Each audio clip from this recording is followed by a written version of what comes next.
Good morning to you. It's Daybreak at iFiber One News Radio. We're diving on deep to a great conversation with the Port of Shelton here today. And Wendy Smith and Dick Taylor on the air. Good morning, gang. Good morning. How y'all doing? Good. Sleepy. Hey, how'd the Mariners finish up last night? They Won. They ended up winning. Oh, I watched it. And how many innings? 13, I think. It was after midnight. It was well after midnight because I turned it off at 11:35 at the start of the 13th inning. Yeah. So they scored. Boston scored. They got one, so it was 5-4, and then the Mariners had 2 outs, and they actually came back. I was dozing in and out of it, and then finally I was alert and So Man, you stayed up that whole time, huh? Good for you. Well, not really. I was. And you're still smiling this morning. I'm sleepy. I'm grumpy this morning. Yeah. Last couple of days, you've been working with the fellow commissioners at the port. Is that right? Yeah, we had a WPPA, the Washington Public Ports Association Commissioners Seminar. Okay. Out at Alderbrook. First of all, what a delightful place Alderbrook is. It's beautiful. You know, can't say enough about it. The service is great. The views are out of this world. The venue's just great. And it's a real tribute to our community to have a place like that in our community. So can't speak highly enough about those guys. So is it just the Port of Shelton commissioners, or was there a bunch of folks? folks? No. It was all the commissioners from throughout the state. Wow. Okay. And what are some of the big overlying topics? Well, we did a couple of things: how to run meetings, how do you deal with contentious subjects at a meeting when you know you're going to have opposition, and people are going to get up and talk, and sometimes are a little obstreperous and things like that. And how do you handle that? So is this like the 3-minute public setting, or something? That's part. That's part of it, and some commissions, city commissions as well. Ours does. Ours has a 3-minute limit, I think, as I recall. Some do it. The important thing that came out of that discussion to me is that you have to allow everybody to speak. Right. Everybody to speak, and if it takes from 5 o'clock in the afternoon till midnight to do it, then you do it. Because the citizens are, they're passionate about an issue. You want to be heard, and you got to listen to them.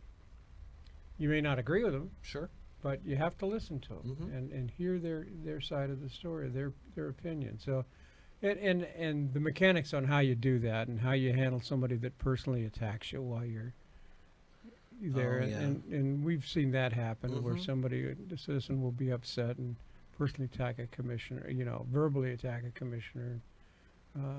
And how do you handle that? What do you talk about? I mean, what do you do? You gavel them down? No. Or you just let them go? No, and we've had the same thing at our port. And my comment, generally, is let them speak. Then I say, thank you for comment. And I mean, you don't. It goes away. It doesn't help the situation for you to re-engage there. No, it doesn't. And that has happened. Oh, you're the dumb one. That doesn't do it. Or to start fighting back. Yeah, right. And that was one of the discussions is we're not there in a hearing situation like this or like that. We're not there to debate. We're there to gather information. And so don't debate when you do that. Just thank you for your comment, and your comment's noted, that sort of thing. It is, though, I think, important to know for the citizen commenting that when you throw those types of additional comments in, it really undermines the message. They're saying, because you don't remember any of the message. You remember that this guy stood up and railed about a certain person on the commission. So, it was... So it was really interesting, and then, of course, this was commissioners only, so there were no staff people there. So it was from the policy level only that we're looking at things. Wow. And the commissioners are policy makers. They're not the managers, at least in a port of our size. Now, some of the smaller ports like Tahuya or Great View, there's no staff. Yeah. So the commissioners are the workers up there, but generally we're the policy makers, and we should step back and let our professionals do the job. Provide them with broad guidelines of policy that you want to go in this direction, and step back and let them have at it, and let them do their job. And so yeah, I've grown up with different kinds of leaders over the years. Mm-hmm. Some of them that look over your shoulder all the time, and others that let you thrive or fail. Sure. You know, and I personally like the style of step back and let them either thrive or fail, mm-hmm. and help them not to fail. Yeah. Help them not to fail while you're doing it. More so that's often my than philosophy. They get the job done. Mm-hmm. It may not be exactly the way you thought the job was going to get done, but at the end of the day, if it got done, let's praise that. Yeah, let's celebrate that. So cool. Well, that's some good conversations. Yeah, it was a great conversation.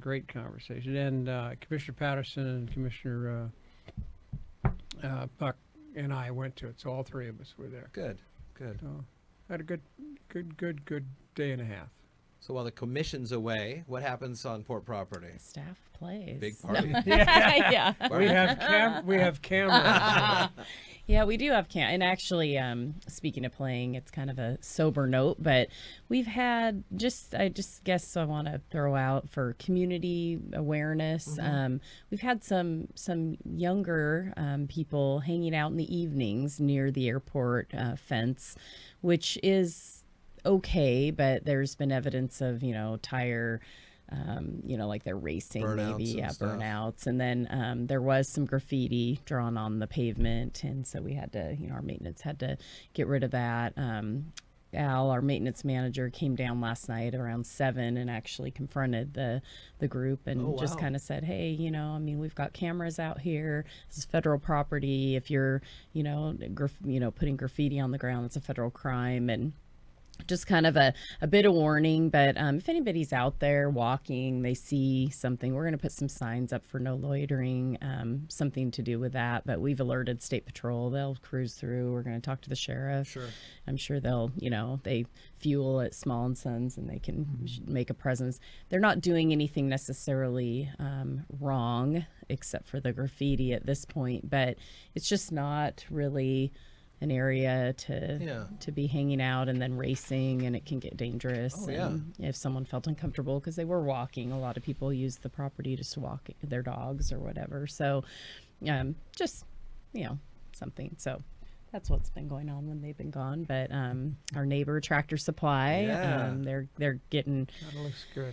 It looks great, and they're getting close. And I know you talked earlier with Dale and Jerry about it, but it sounds like they're gearing up for some, grand openings and some, vendor appreciation type events. And one in particular is coming up on September 9th, and that'll be a Saturday, I believe. Okay. And they'll highlight, all their vendors, and they'll really have it jam packed and probably specials and all kinds of stuff. So we're excited to have them as a neighbor, they're going to utilize our port property, just our building parking for that day, because they'll have extra people coming. So we're going to let them do that.